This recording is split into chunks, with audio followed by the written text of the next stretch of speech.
The hijacking of flight 601 ये crime thriller series है जो नेटफ्लिक्स पर हिंदी में रिलीज हुई। और मैं आप लोगों को ये भी बता दूं कि ये एक लिमिटेड सीरीज है, जिसका मतलब ये है कि इस सीरीज के सीजन 1 में ही कहानी को खत्म कर दिया गया है। आपको इस सीरीज के सीजन 2 के रिलीज का वेट नहीं करना पड़ेगा। और इस सीरीज की आपको टोटल 6 एपिसोड्स देखने को मिलेंगी और हर एपिसोड ही 40 से 55 मिनट के बीच की है। और अब फाइनली मैं ये सीरीज देख चुका हूं और अब मैं आप लोगों से अपने इस क्विक रिव्यू के जरिए मेरा इस सीरीज को देखकर जो भी एक अच्छा या बुरा एक्सपीरियंस रहा है वो शेयर कर रहा हूं। तो चलें बिना टाइम वेस्ट करे बात कर लेते हैं कि मेरा इस सीरीज को देखकर एक्सपीरियंस कैसा रहा। तो पहले तो मैं आप लोगों को इस सीरीज की कहानी के बारे में थोड़ा बहुत बता देता हूं। आप इस सीरीज में देखेंगे कि 1970s का दौर है और कोलंबिया की एक फ्लाइट 601 को दो लोग हाईजैक कर लेते हैं और डिमांड करते हैं कोलंबियन गवर्नमेंट से कि 50 पॉलिटिकल प्रिजनर्स को रिहा किया जाए और कुछ पैसे भी उनको दिए जाएं। और फिर कहानी में क्या कुछ होता है वो सब जानने के लिए आपको देखना होगा इस सीरीज को। अब बात करेंगे मेरा एक्सपीरियंस इस सीरीज को देखकर कैसा रहा। तो देखो, ये सीरीज रियल इवेंट से इंस्पायर है, यानी सीरीज में आप जो कुछ देखेंगे वैसा रियल में हो चुका है।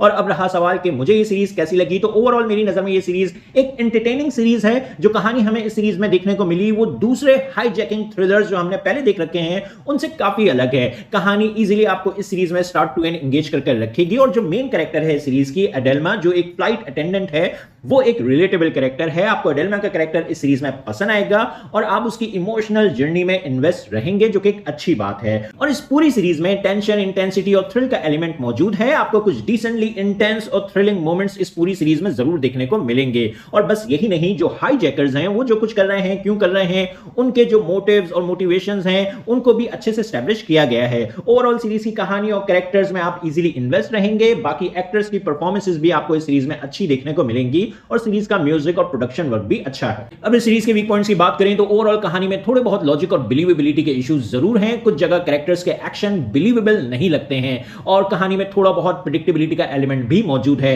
खैर, इस तरह के कुछ इश्यूज होने के बावजूद भी एक फन टू वॉच सीरीज है। अगर आप लोगों को हाईजैकिंग थ्रिलर्स देखना पसंद आते हैं तो ये सीरीज देखकर आप अपना काफी अच्छा टाइम पास कर सकते हैं। बस इसलिए मैं सीरीज को रेट करूंगा 7 आउट ऑफ 10। और हाँ, ये सीरीज फैमिली के साथ देखने के लिए नहीं है, क्योंकि सीरीज में आपको न्यूडिटी देखने को मिलेगी, वायलेंस देखने को मिलेगा, अडल्ट लैंग्वेज आपको इस सीरीज में सुनने को मिलेगी। तो आप लोगों को ये सीरीज कैसी लगी अपने ओपिनियन कमेंट बॉक्स में जरूर दें। मेरी वीडियो पसंद आई तो लाइक करें, चैनल को सब्सक्राइब करना मत भूलें। फिर मिलेंगे किसी और वीडियो में। शुक्रिया।